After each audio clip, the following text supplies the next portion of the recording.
So by now, most everyone who's an avid gamer has heard the statements made by Larian Studio CEO Swen Vincke about how the studio is using generative AI to help conceptualize the new Divinity game they're working on.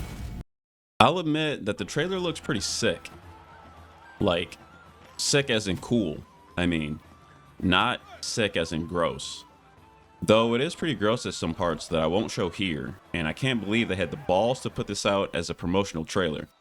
But now that you know the studio uses AI to come up with its ideas from the very beginning, it kind of makes you wonder how much of an inspiration of what we're seeing in the trailer is taken from an AI generated concept art.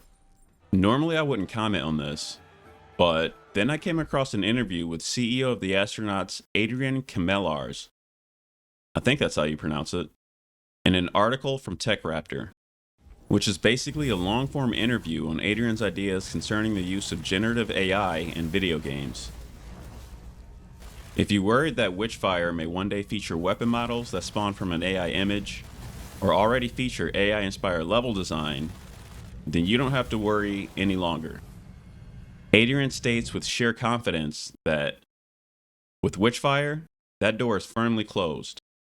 We started the game before AI was even a thing, and we'll finish it without a single element being created by AI. He goes on to say, if you ask AI to create something for you, like concept art for an enemy, then you have a human just repaint it, that's not a pure 100% AI-free game. To be clear, I'm not here to judge other studios for their choices. Every team has to decide what works for them in their creative process. For me personally, I'm not totally against the use of AI in some form in daily society. I see the inevitability of it, and I'm not foolish enough to think that it can't have a huge boon for humanity. The medical applications will probably be the most important. But then there will be innovations in things from space travel to technological accomplishments, all the way down to the creative process. So when it comes to game design, I'm positive there's thousands of different applications for AI. But what comes easily to mind is stuff like helping correct lines of code, bug fixes, regional translations, and helping to finalize something that's already been made by a human hand. But the problem with the way Larian Studios is using AI is that they're using it from the start as a way to conceptualize ideas, then build from there. And to clarify, no, I don't believe they made the entire game this way, or even a majority of it. But what has been stated is that Larian uses AI to conceptualize art and help explore ideas. I'm sorry, but that sounds like a lot to me. More than I'm comfortable with.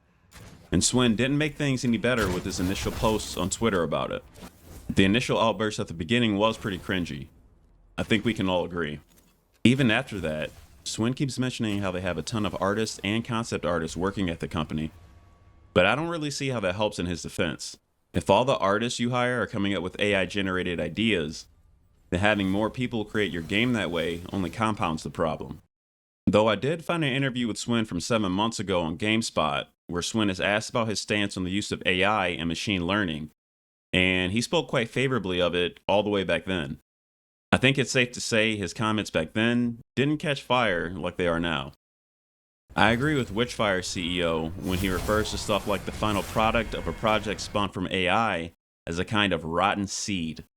If your initial idea is already relying on AI to bring it to life in the first place, it's going to hamper the human ingenuity side of things by its very nature. And that's the worrying side of things.